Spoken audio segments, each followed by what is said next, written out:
이제 하나님 말씀 보실까요? 마태복음 25장입니다. 오늘 마태복음 25장. 그러면 찾으신 줄 알고 25장 1절로 13절 봉독해 드리겠습니다. 그때 천국은 마치 등을 들고 신랑을 맞으러 나간 10처녀와 같다 하리니 그 중에 5은 미련하고 5은 슬기 있는 자라. 미련한 자들은 등을 가지되 기름을 가지지 아니하고 슬기 있는 자들은 그릇에 기름을 담아 등과 함께 가졌더니 신랑이 더디움으로 다 졸며 잘새 밤중에 소리가 날 때 보라 신랑이로다 맞으러 나오라 하며 이에 그 처녀들이 다 일어나 등을 준비할세 미련한 자들이 슬기 있는 자들에게 이르되 우리 등불이 꺼져가니 너희 기름을 좀 나눠달라 하거늘 슬기 있는 자들이 대답하여 이르되 우리와 너희가 쓰기에 다 부족할까 하노니 차라리 파는 자들에게 가서 너희 쓸 것을 사라 하니 그들이 사러 간 사이에 신랑이 오므로 준비하였던 자들은 함께 혼인잔치에 들어가고 문은 닫힌지라.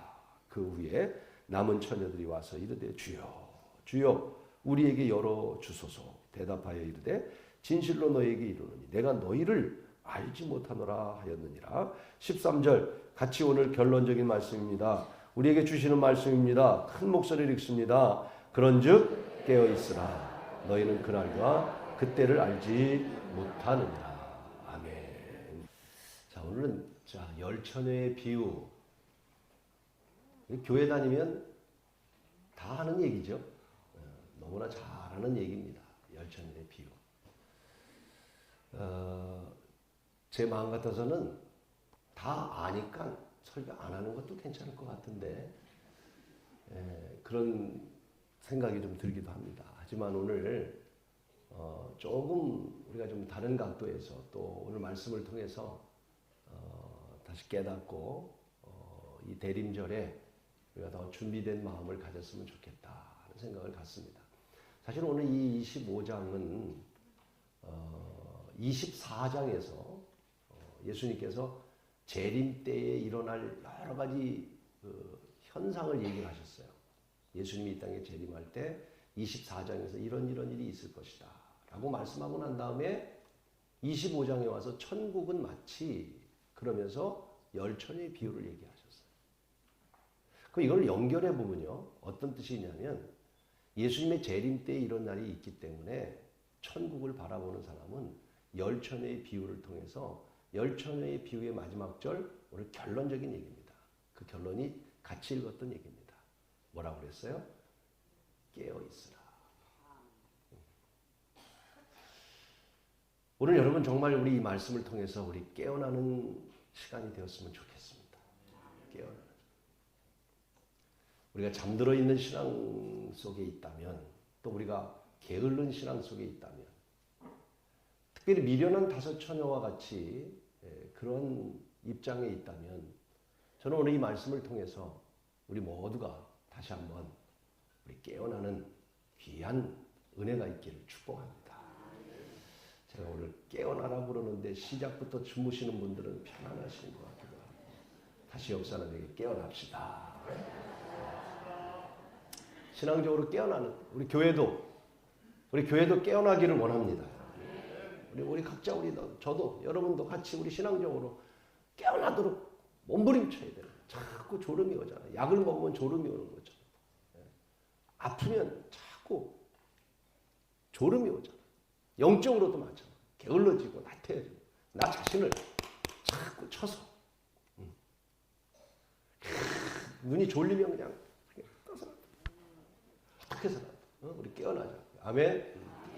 오늘 이 말씀을 좀 이해하려면요. 오늘 결혼식에 대한 이야기를 좀 하려고 그래요. 우리나라 결혼식 또 유대인의 결혼식 굉장한 차이가 있어요. 근데 결혼식에 대한 이해를 못하면 오늘 본문을 이해를 할 수가 없어요. 오늘 이 10처녀의 비유는 결혼식에 대한 비유거든요. 이것이 천국에 굉장히 예수님의 재림 때와 유대인의 결혼 예식은 굉장히 밀접한 관계를 갖고 있습니다. 유대인의 결혼식을 보면요. 이 결혼이라는 말을 히브리어로 키투신 이렇게 히브리어로 말하는데 이 말의 뜻은 뭐냐면 성화, 거룩해진다 그런 거예요. 결혼식은요 가장 거룩한 예식이에요. 네.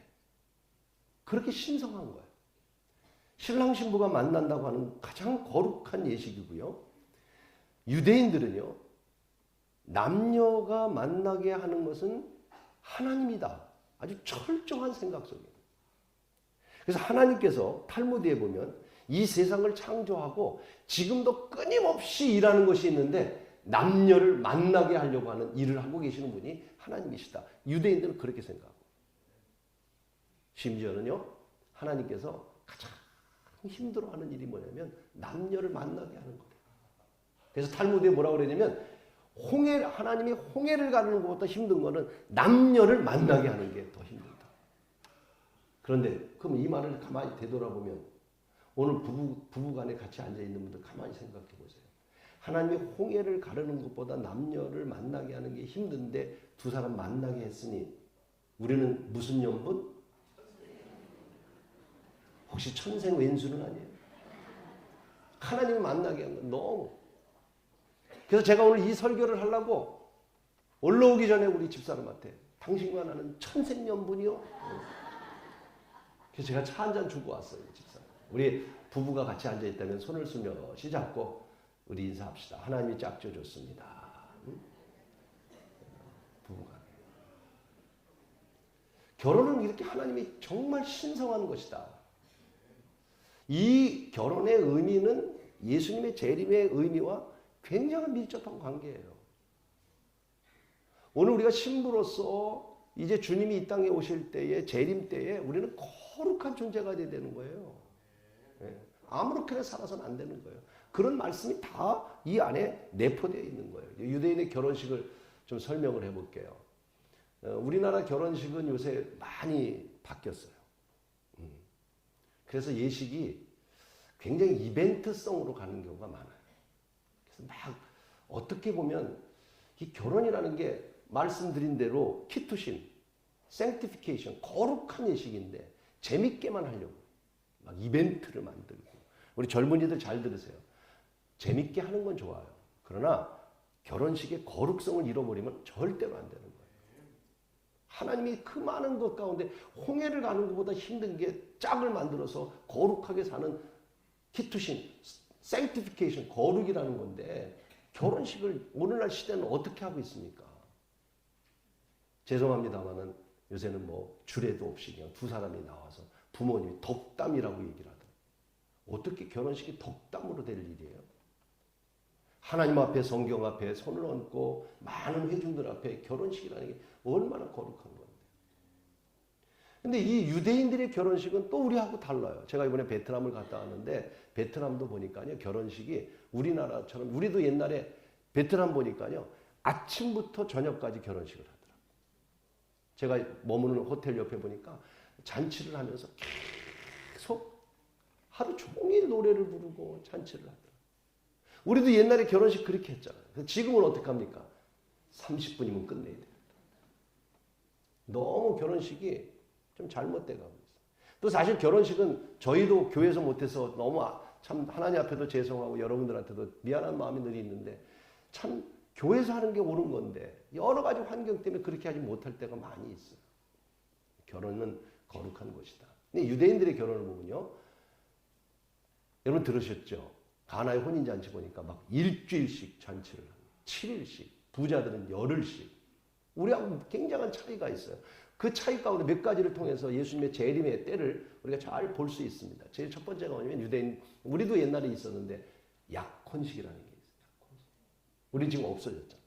지금도 유대인들은 약혼식이라는 게 있어요. 이 약혼식은 어떻게 하냐면 신랑이 신부 집을 찾아갑니다.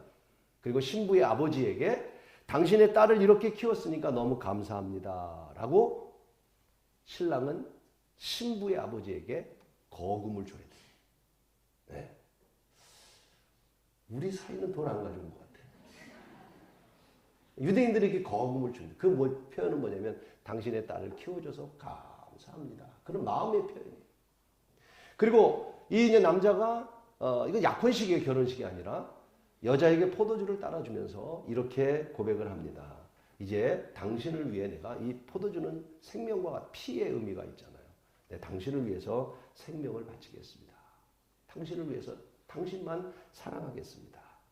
그리고 신랑이 이 포도주를 따라주고 난 다음에는 이제 신부에게 이렇게 말합니다. 이제 내가 다시 오겠습니다. 내가 내 처소를 준비하면 다시 와서 당신을 데리고 가겠습니다. 하고 떠나가는 게 이게 약혼식의 유대인의 방법이에요. 여기서 우리는 한 가지 주님의 오실 때의 모습을 보게 됩니다. 그것은 바로 요한복음 14장 2절과 3절의 말씀이죠.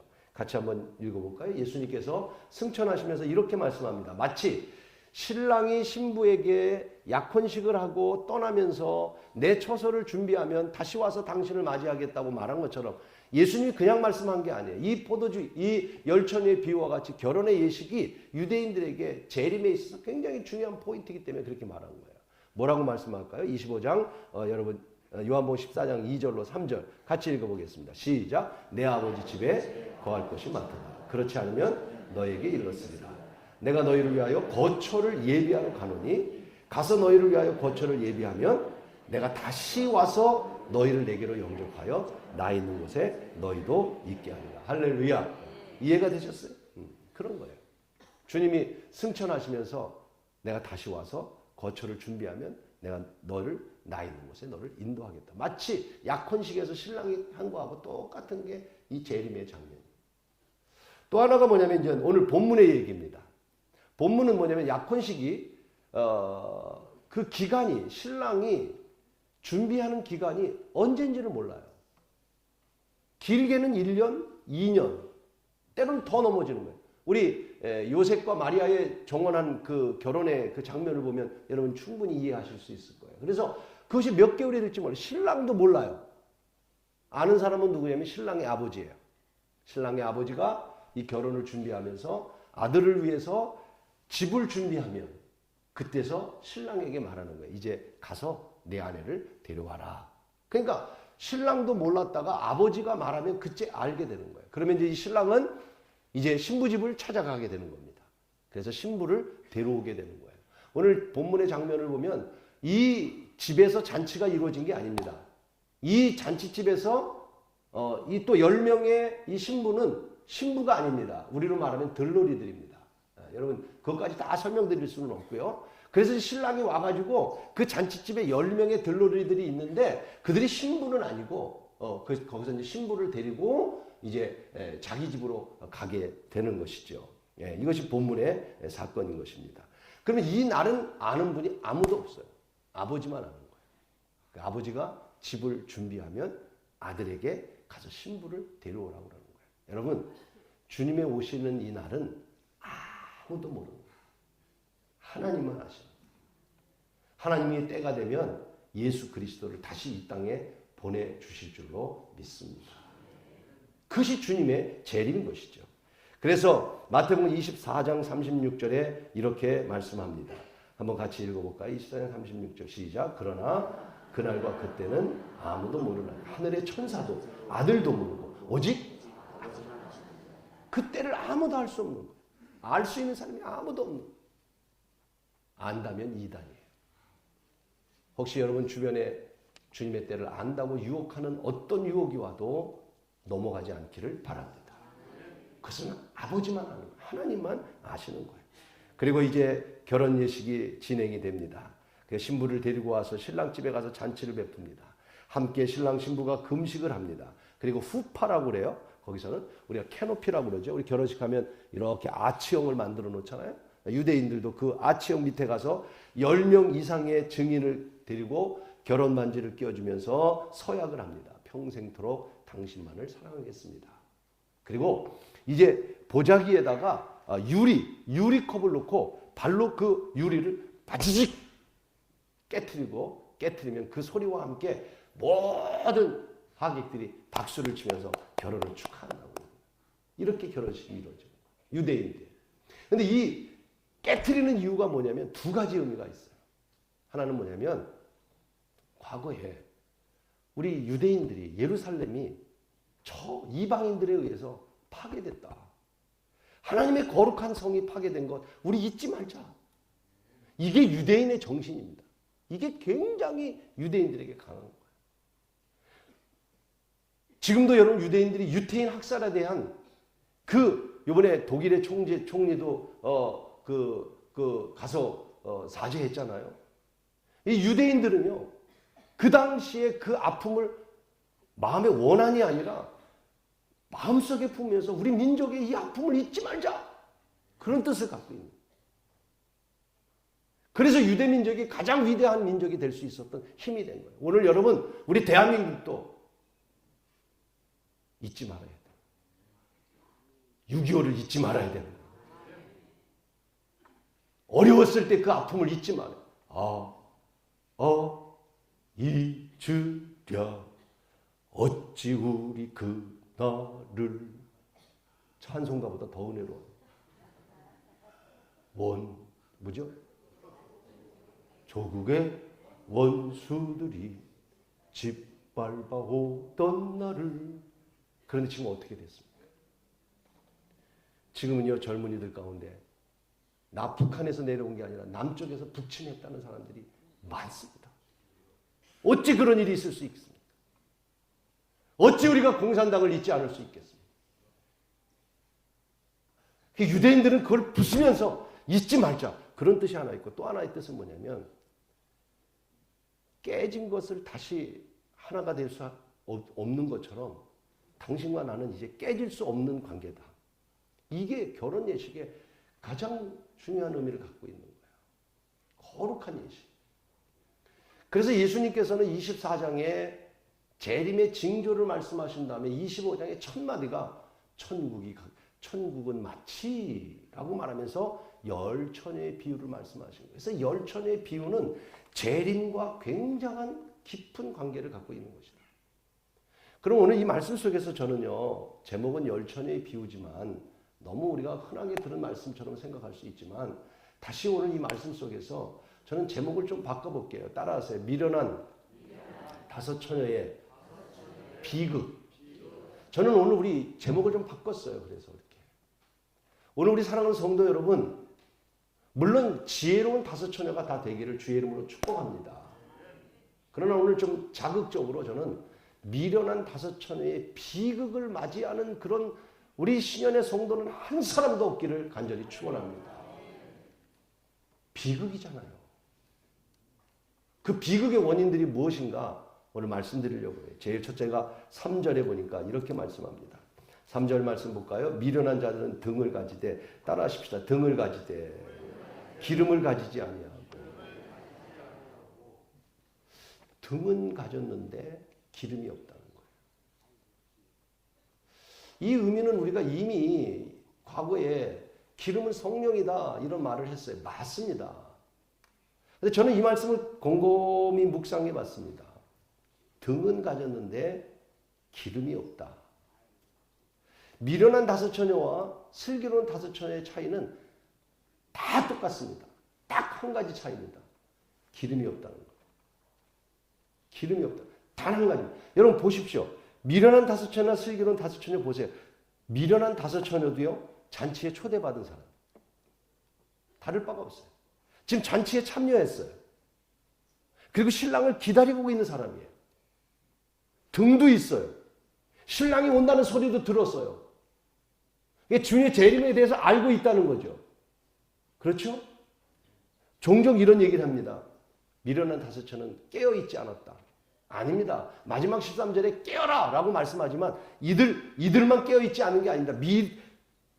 슬기로운 다섯 처녀들도 잠들고 있었습니다. 성경이 말합니다. 5절에 보니까, 5절 보세요. 5절 보면 신랑이 더디움으로 뭐라 그랬어요?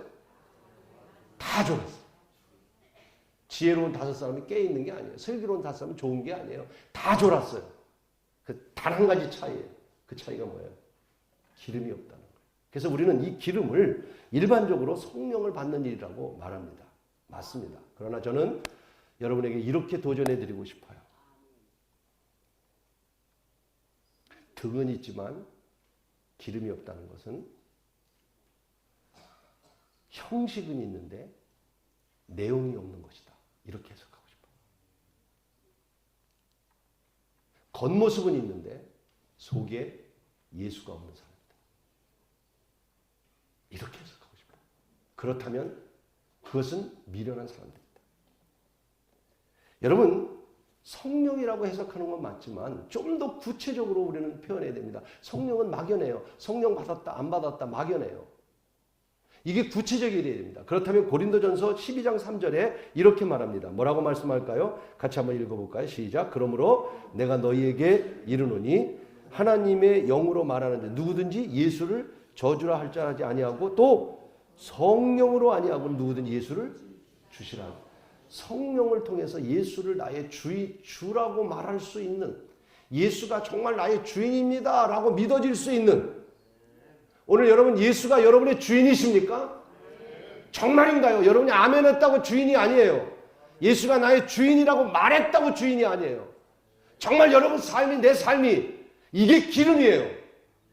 만약 이것이 없다면 우리는 형식을 가지고 절대로 잔치에 참여할 수 없습니다. 나이가 들었던 어린아이든 오래 다녔던 교회 다닌 지 얼마 안 다니던 내 안에 내용이 있어요. 내 안에 본질적인 게 있어요. 그게 뭐냐면 성령을 통해서 정말 예수는 나를 위해 죽으시고 나를 구원하신 하나님의 아들이라고 하는 확실한 믿음의 고백이 있을 때 이것이 기름인 줄로 믿습니다. 이것이 있어야 된단 말이에요. 이 말씀한 이유는 유대인들 때문에 얘기한 거예요.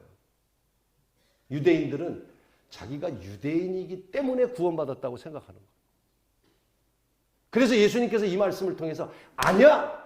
유대인이 중요한 게 아니라 유대인이라 할지라도 내 안에 예수가 없으면 구원받을 수 없다는 것을 유대인에게 책망하면서 말씀하는 거예요. 이 책망을 우리에게 받아들여 보십시다. 오늘 우리에게 한번 생각해 보십시다.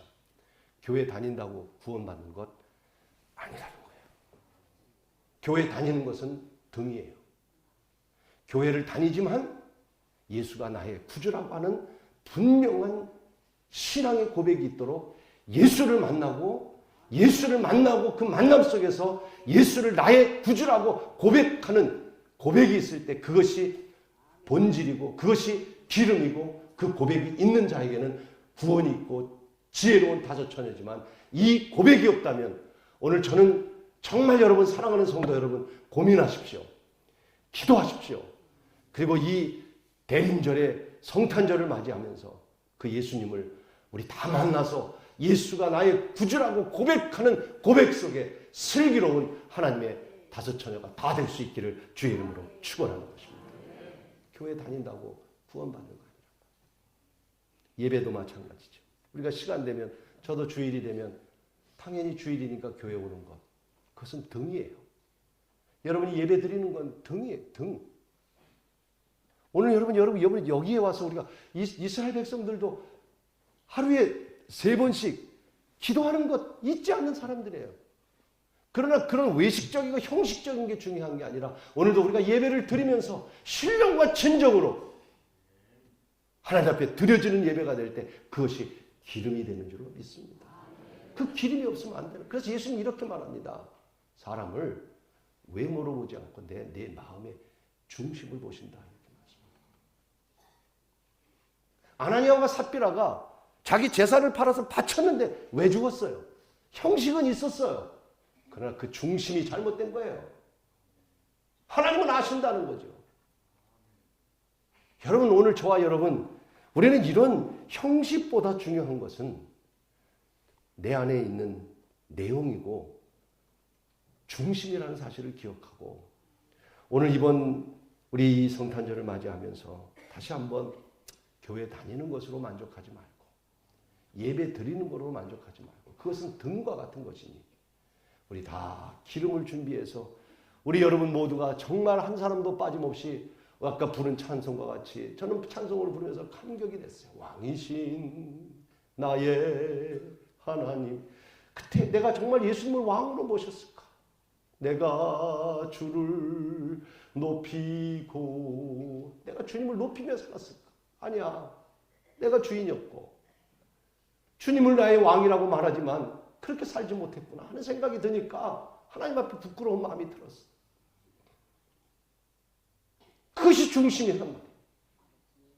사랑하는 여러분, 외식적이고 형식적인 그런 우리 신앙생활 하지 말고 다시 예수님을 영화롭게 하는 거룩한 본질이 있는, 중심이 있는, 내용이 있는 우리 모든 성도가 되기를 주의 이름으로 축원합니다. 두 번째로는요, 오늘 본문을 보면서 8절에 보니까 미련한 자들이 슬기는 자들에게 이르되 우리 등불이 꺼져가니 너희 기름을 좀 나눠달라. 그랬더니 슬기는 자들이 9절에 대답하여 이르되 우리와 너희가 쓰기에 부족하게 하노니 차라리 파는 자들이 가서 너희 슬기로운 자들이 나눌 수 없다. 이렇게 좀 나눠달라. 같이 좀 구원받자. 같이 잔치에 참여하자. 나도 참여했으면 좋겠다 그랬더니 여러분 슬기로운 다섯 처녀가 기름을 나눠주지 않았다고 하는 이 내용입니다. 이걸 보면서 만약 슬기로운 다섯 처녀가 구원받은 사람이라면 너무 좀 잔인하지 않은가? 너무 비인간적이지 않은가? 너무 인색한 사람들 아닌가? 이런 생각을 가질 수 있습니다만은 그러나 구원론적인 입장에서 볼 때 저는 구원론적인 입장에서 오늘 이 말씀을 보면서 무슨 생각이 드냐면 구원은 절대로 1대1 하나님과 나와의 만남이지 나눌 수 없는 일이라는 거예요. 잔인한 것 같지만 나눌 수 없어요. 불교와 나눌 수 없어요. 어떤 종교와도 우리는 타협할 수 없어요. 오직 예수만이 구원이에요. 남들이 들을 땐 너무 기독교는 이기적이다. 종교가 어떻게 기독교만 종교라고 말하느냐. 이건 오늘 본문의 말씀의 구원론적 입장으로 보면요. 더 구체적으로 여러분들에게 말씀드린다면 구원은 여러분의 구원의 문제지 여러분이 구원받았다고 여러분의 자녀가 구원받은 게 아니라는 사실. 그렇다면 저와 여러분은 내가 구원받았다면 우리 자녀를 위해서 우리 가족들을 위해서 결코 천국은 나눌 수 있는 문제가 아니고 구원의 문제는 누구와 나눌 수 있는 문제가 아니라 미련한 다섯 처녀들이요 나눠달라고 얘기합니다. 어쩌면 나눌 수 있을 것이라는 생각을 가졌기 때문에 기름이 떨어진 것 게을렀을 거예요. 왜? 나누면 된다는 생각 때문에. 그러나 절대로 나눌 수 있는 일이 아니라고 하는 거예요. 구원은 나눌 수 있는 문제가 아니에요. 내가 구원받는다고 내 자녀가 여러분의 기도로 구원받는 게 아니란 말이에요. 예수 믿지 않으면 여러분의 가족 어떤 사람도 우리 신앙생활하면서 그분들도 새벽기도 안 하고 그분들도 뭐 안 나오는데 여러분 구원의 문제는 그분들의 문제가 아니에요. 내가 깨어 있어야 되는 거예요. 왜 남들 안 한다고 내가 안 해요? 가장 미련한 사람이에요. 구원의 문제는 내 문제란 말이에요. 내 문제. 남이 대신해 줄 수 없어요. 우리 집사람 내가 대신해 줄 수 없어요. 본인이 예수 믿어야 구원받고 내가 믿어야 구원받고. 제가 군생활을 저 서초동에서 했어요. 정보사에서. 지금은 사랑의 교회가 바로 그 앞에 세워졌잖아요. 거기서 제가 헌병을 했어요. 헌병.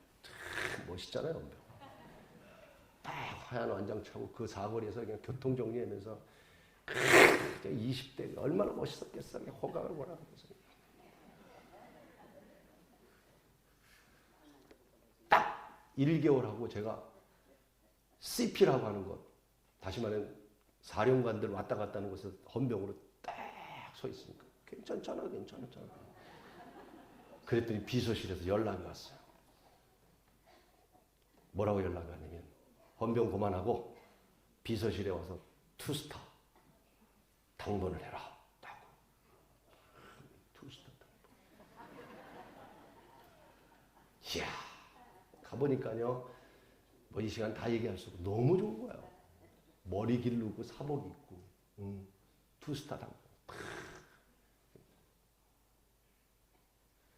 제가 뭐 좋은 말로 당번이지만 나쁜 말로는 따까리. 뭐 구두 닦고 뭐 커피 끓이고 그래서 커피 이런 거 잘 끓여요. 닦고 뭐 하고 뭐 이제 그런 거 하는데 바로 위 고참이 하나 있는데 그 고참이 참 공부를 잘한 사람이에요. 저 영주 출신인데요. 행정고시를 합격하고 늦게 군대로 왔어요. 27살에 왔어요. 우리는 22살, 1살인데 바로 이 고참이. 뭐 영어도 잘하고 뭐 실력도 좋고 행정고시 합격하고 뭐 보통이 아닙니다. 그런데 저녁만 되면 날 괴롭히는 거예요. 조그만 골방에다 놔놓고 자기는 무릎 꿇고 나보러 예배 인도하라는 거예요. 그게 진짜 예배 인도하라는 게 아니라 막 장난을 쳐가면서 아멘 주 예수 오시옵소서 오시옵소서 나보고는 막 찬송 부르라는 거예요. 어떻게 해요 내가 쫄병인데 내가 예수 믿는다고 안 된다고 그럴 수도 없고 나도 또 불길 같은 성실이요. 군생활을 참 그렇게 했습니다. 힘들었어요. 근데 그분이 저한테 그러더라고요. 항상 그런 시간을 몇 번, 이제 뭐 한 달에 몇 번씩 그래요. 그리고 괴롭히고 난 다음에 날 보면 꼭 그래요. 김일병! 천국 갈 때 혼자 가지 말고 티켓을 나한테 주고 가! 그렇게 예수 믿는 사람을 핍박하던 이윤탁이라는 분이었어요. 이름도 내가 있잖아. 근데 제가 미국 갈 때쯤 전화가 왔어요. 김 목사님, 제가 병으로 오래 살지 못할 것 같아요. 깜짝 놀랐어요. 군생활하면서 헤어졌는데 전화가 어떻게 알고 온 거예요.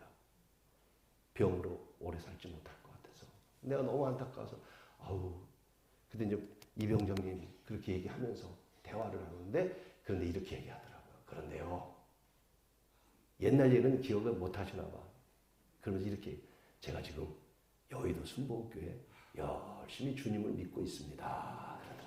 할렐루야. 결국 얼마 후에 세상을 떠났어요. 젊은 나이에.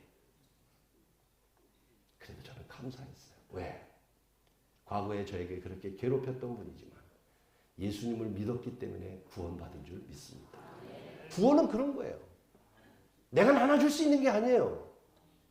여러분이 자녀에게 나눠줄 수 있는 게 아니에요. 오늘 이 기름을 왜 안 나눠주는가 생각할 수 있지만 아니에요. 나눌 수 있는 문제가 아니에요. 구원의 문제, 나눌 수 있는 문제가 아니에요. 오늘 사랑하는 여러분, 구원받지 못한 식구들을 위하여 아직도 주님을 영접하지 못한 자가 있다면 그들을 주님의 이름으로 구원시키는 여러분이 되기를 주의 이름으로 축원하는 것입니다. 신앙은 철저히 자기의 신앙의 고백이 있어야 됩니다. 내가 예수 그리스도를 개인적으로 만나고 예수 그리스도가 나의 구주이고 예수 그리스도를 나의 마음에 영접한 자는 천국을 갈 수 있지만 가룟 유다와 같이 주님의 제자가 되어서 3년 동안 따라다녔음에도 불구하고 예수 그리스도가 나의 주인으로 모시지 않았기 때문에 예수를 팔았고 결국은 자살해서 창자가 터져서 죽는 구원받지 못한 미련한 다섯 처녀가 되고 말았어요. 사랑하는 여러분, 오늘 우리 모두가 다시 한번 오늘 이 말씀을 통해서 구원은 천국은 나눌 수 있는 문제가 아니니 첫째, 여러분 예수 잘 믿으시기를 바랍니다. 둘째, 여러분이 믿는 예수 전하지 않으면 여러분의 가족 어느 누구도 구원받을 수 없으니 사랑하는 가족, 친구 위에서 더 열심히 기도하고 그들에게 복음을 전하여 그들도 예수 믿는 은혜가 있기를 간절히 축원하는 것입니다. 마지막 세 번째로는요. 오늘 10절부터 12절에 보니까 그 미련한 다섯 처녀가 기름이 없어서 기름을 사러 간 사이에 참 안타까워요. 문이 닫혔어요. 그래서 그들이 돌아와서 문을 두드리면서 열어달라고 하는데 그 문을 열 자가 없는 거예요. 한 번 닫으면 열 자가 없는 것이 천국의 문이에요. 저는 이 모습을 보면서 저와 여러분 같이 오늘 우리 결단했으면 좋겠어요. 지금이라고 하는 오늘 다시 우리가 충실하게 살고 뒤로 미루지 말고 언제 문 닫힐지 모르는 것이니까 오늘 사랑하는 여러분 지금 현실이라는 것 충성하고 최선 다하는 여러분 되기를 간절히 축원하는 것입니다. 지금을 뒤로 미루면 지금 오늘 내일이 아니에요. 내년이 아니에요. 다음이 아니에요. 미련한 다섯 처녀는 문이 닫히고 말았던 거예요. 보라 지금은 은혜 받을 만한 때요 지금은 구원의 날이로다 말씀합니다. 전도서 3장 1절에는 범사에 기한이 있고 천하 만사가 다 때가 있다. 건강한 후에 좀 돈 좀 벌고 난 다음에 여유가 있은 다음에 그거 아니에요. 문 닫히면 열자가 지금이라고 하는 기회 닫힌 문을 열 수가 없으니까 오늘 다시 한번 사랑하는 여러분 닫히기 전에 지금의 준비된 거룩한 신부가 되기를 간절히 축원하는 것입니다. 근데 저는 이 말씀을 보면서 너무 은혜된 게 하나 있어요. 5절이에요. 5절. 5절을 볼까요? 5절이 뭐가 은혜가 됐냐면 신랑이 더디옴으로라고. 이 신랑이 더디온다는 말 때문에 우리는 이런 생각 가질 수 있죠. 신랑이 좀 빨리 좀 오지. 그랬으면 미련한 다섯 처녀도 구원받았을 텐데 왜 늦게 온 거야? 이렇게 부정적으로 생각할 수 있습니다. 근데 저는 이 늦게 온다는 말이 얼마나 은혜로운 말씀인지. 무슨 말씀이냐? 왜 늦게 올까요? 늦게 오는 것을 우리가 긍정적으로 보면요. 하나님은 늦게 온다는 말이 뭐냐면 여러분과 나 때문에 지금도 오고 싶지만 기다리고 계시다. 잘못된 길을 가고 있는 여러분과 나를 위해서 사랑하기 때문에 지금 오면 너 멸망받을 것 같아. 왜? 지금 오면 김요한 목사 구원 못 받을 것 같아. 그래서 하나님이 더디고시는 거야. 기다리시는 거야. 똑바로 신앙생활 하라고 기다리고 계신 거예요. 그렇구나. 늦게 오시는 것이 은혜구나. 주님, 다시 이 말씀을 돌아가면서 그래, 나를 기다리시는 주님 앞에 내가 다시 올바로 서서 주님과 함께 그 잔치에 참여하는 사람이 되려고 오늘 우리 신년의 모든 성도들도 그런 여러분이 되기를 주의 이름으로 축원하는 것입니다. 오늘 12월 대림절 두 번째 주일 아닙니까? 육신의 몸을 입고 이 땅에 주님이 오셔서 그날을 환영하는 날이 성탄절 아닙니까? 이 12월은 우리에게 또한 굉장한 의미가 있는 한 달이라고 생각합니다. 오늘 열 처녀가 신랑을 준비한 것처럼 저와 여러분들이 이 땅에 오시는 예수님의 성탄절을, 이 대림절을 우리가 잘 준비하셔서 어리석은 다섯 처녀의 비극이 없도록, 더 크게는 주님이 이 땅에 다시 오실 때에 그런 비극이 없도록 저와 여러분이 기름을 잘 준비하는 귀한 대림절이 되기를 축복하는 것입니다. 그래서 여러분에게 뜨개질도 좀 하면서 한 영혼을 사랑하는 그 뜨개질에서 여러분 남편에게 줘도 좋아요. 자녀에게 줘도 좋아요. 그 대신 기도하는 마음으로 뜨자는 거예요. 영상 다시 한번 내가 사진 찍은 거 해봐. 좀 기도하는 마음으로 하죠. 나는 어제 뜨면서 우리 교인들이 좀 뜨게 해주십시오. 뜨게 해주십시오. 그런 마음. 여러분들도 오늘 자녀를 위해서 아니면 남편을 위해서 떠서 목도리를 해주면서 여보 사랑해. 얘야 사랑한다. 내가 너를 사랑하는 마음으로 했다. 요새 목도리가 좋아서 안 쓸 거예요. 그러나 쓰지 않을 거예요. 그러나 하나님이 역사하실 줄로 믿습니다. 여러분 우리 함께 이웃에게 케이크를 나누자는 게 뭐예요? 제가 미국에 있을 때에는 크리스마스만 되면 제 사비를 털어서 꼭 그 싼 메이드 인 차이나 모자하고 털장갑 아주 싸요. 한 4불이면 2개 살 수 있어. 4, 5불이면. 그것을 많이 박스에 사가지고 크리스마스가 되면 성탄 예배 마치면 꼭 제가 봉고차에다 우리 꼬마 아이들 3명을 데리고 흑인촌에 갔어요. 흑인들 많은 곳에 가면 위험하니까 흑인들 2, 3명이 길거리 가다가 걸어가면 차를 세워놓고 그 흑인들에게 우리 아이들에게 갖다 전달해 주라고 그랬어요. 그랬더니 지금 30살이 넘었는데도 우리 딸이 가끔 그런 얘기를 해요. 아빠 옛날에 크리스마스 때 아빠하고 나눠줬던 그때가 너무 그립고 기억이 나. 이게 교육이죠. 오늘 사랑하는 여러분, 오늘 교회의 존재의 목적이 무엇입니까? 나눔이 아니겠어요?